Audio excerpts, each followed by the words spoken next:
মাঝরাতে মিষ্টি আপুর সাথে ভয়ঙ্কর একটা কাজ করার সিদ্ধান্ত নিলাম। চুমু খাওয়ার থেকে ভয়ঙ্কর কাজ আজ রাতেই করব। চিন্তা ভাবনার এক পর্যায়ে ফোনটা বেজে উঠলো।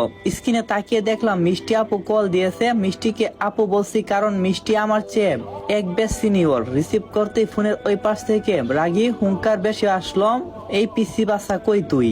আমি মধুর সুরে বললাম, পৃথিবীর শ্রেষ্ঠ সুন্দরী একটা মেয়ের মুখে এরকম কথা মানাই না।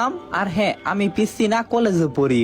তখন কঠিন সুরে আওয়াজ এলো, সারাদিন ধরে ফোন করছি, ফোন বন্ধ করে রাখছিস, সমস্যা কি তোর? আমার মনে মনে ভীষণ রাগ হতে লাগলো। এই মেয়েটা কি সত্যি বুঝে না আমার সমস্যা কি? সব কথা কি বলে বুঝাতে হবে? রাগ সামলাতে বললাম, চার্জ ছিল না ফোনে।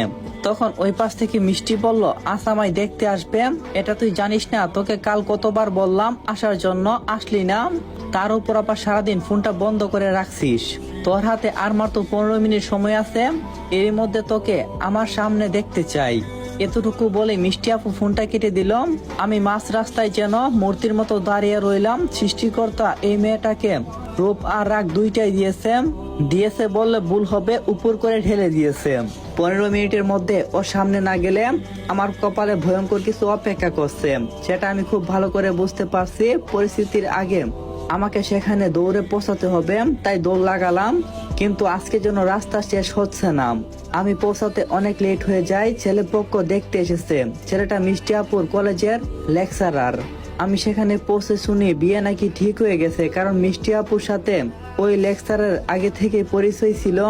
প্রেমের পরিচয় বলা যায়, অথচ তার পিছে ঘুরতে ঘুরতে থাকা এই আমি তাকে মন দিয়ে বসে আছি, সেই বিষয়ে তার কোনো বিন্দুমাত্র ভূক্ষেপ নেই। আর ঠিক এই কারণে ঠিক করছি মিষ্টি আপুর সাথে আজ রাতে ভয়ঙ্কর একটা অন্যায় করব, যেটা গালে চুমু দেওয়ার থেকেও ভয়ঙ্কর। সেটা করলে মিষ্টি আপু একান্তই আমার হয়ে থাকবে। যদিও পরিবারের সবাই জানতে পারলে কেলেঙ্কারি ব্যাপার হয়ে যাবে, তবুও এই ক্ষতিটা না করলেই নই। ভালোবাসায় কেলেঙ্কারি থাকাটা দোষের কিছু না। রাত বাজে 11টা। মিষ্টি আপুর পরিবার সবাই এতক্ষণে ঘুমিয়ে পড়ছে নিশ্চয়ই। আমি দাঁড়িয়ে আছি তাদের বিশাল গেটের সামনে। দারোয়ান হাই তুলতে তুলতে বললাম, আপনাদের জন্য ঘুমাতে পারছি না। একটু বিস্ময় হয়ে বললাম, আমি কি করলাম? দারোয়ান বিরক্ত নিয়ে বলল, ম্যাডাম বইলা দিছে আপনি আইবেন, এর জন্য এখনো জায়গা আছি। আর কিছু না বলে বাড়ির ভিতরে ঢুকলাম। মিষ্টি আপু যথেষ্ট রেগে আছে বুঝতে পারলাম। দরজার সামনে এসে কলিং বেল চাপ দিলাম আর ভাবতে লাগলাম ভয়ঙ্কর কাজটা কোথা থেকে শুরু করব। মনের মধ্যে একটা বিশাল শিহরত কাজ করছে, ঘা ঘেমে একাকার হয়ে গেছে। দরজা খুললো মিষ্টির মা। আমাকে দেখে তিনি অসহায় ভঙ্গিতে বললাম, তোমার কপালে দুঃখ আছে। আন্টির কথাই বুঝতে পারলাম আমি আর শেষ। কিন্তু আন্টি বা মিষ্টি তা তো জানে না যে দুঃখ আমার কপালে না, তাদের কপালেই নাচছে। আন্টিকে বললাম, খুব রাগ করছে নাকি?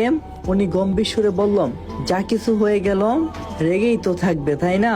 আমি বুঝতে পারলাম না যা কিছুটা আসলে কি, জানার চেষ্টা করলাম না। আন্টিকে বললাম, আন্টি যাই, মিষ্টির সাথে দেখা করে আসি। কথা বলে সিঁড়ি বেয়ে মিষ্টির ঘরের দিকে গেলাম। দরজার কাছে দাঁড়িয়ে বড় বড় নিঃশ্বাস ছেড়ে নিজেকে হালকা করে নিলাম। তারপর দরজায় টোকা দিলাম। অনেকক্ষণ বাদে দরজা খুললো। দরজার ওই পাশে ঘুম ঘুম চোখে দাঁড়িয়ে আছে মিষ্টি। কি আশ্চর্য, ঘুমন্ত অবস্থায় মিষ্টিকে একদম রাজকুমারীর মতো লাগে। পার্থক্য শুধু একটাই, রাজকুমারীদের চোখের কাজল লেটে যায় না, আর মিষ্টির যেন চোখ মুখ এক হয়ে গেছে। ঘুমের কারণে বুধই লেপটে গেছে। তাছাড়া শাড়িটাও এলোমেলো, পায়ের কাপড়টা একটু বেশি উপরে উঠছে, হাঁটু দেখা যাবে এমন অবস্থা, পেটের বেশিরভাগ অংশ দৃশ্যমান। মিষ্টির নাভির দিক থেকে যেন আমার চোখটা সরাতে কষ্ট হচ্ছে। মিষ্টি ঘুম ভঙ্গিতে আমাকে বলল, ঘুম পাচ্ছে, এখন যা। এ কথা বলে দরজা বন্ধ করে দেবে, তার আগে দরজা ঠেলে মিষ্টির রুমে প্রবেশ করলাম। শরীর গ্যাসে ভিতরে ঢুকলাম। মিষ্টি আপু অনেকটাই হকচকিয়ে গেল, আর তাকে ধাক্কা দিয়ে রুমে ঢুকার কারণে যেন তার ঘুমটাই হারিয়ে গেল। মিষ্টি আপু চোখ শুরু করে বললাম, তোকে রুমে ঢুকতে বলছি? আমি একটা মুচকি হাসি দিয়ে বললাম, তোমার রুমে ঢুকতে কি পারমিশন লাগে নাকি? মিষ্টি কিছু বললো না, রাগান্বিত চোখে শুধু বারবার দেখছে। রাত এখন 12টার কাছাকাছি। এর মধ্যে মিষ্টির রাগ গলে জল হয়ে গেছে। এই মেয়ে যত দ্রুত রেগে যায় তত দ্রুত যেন রাগ ভেঙে যায়, কত অদ্ভুত বিষয় এই মেয়েটার মধ্যে আছে। এই মুহূর্তে মিষ্টি আমার সামনে সোফায় দুপা তুলে হিল হিল করে হাসছে। অভিনয় যেন অভিনেত্রীকেও হার মানাবে। আমি ঠিক করলাম তখন ভয়ঙ্কর অন্যায়টা এখনই করব।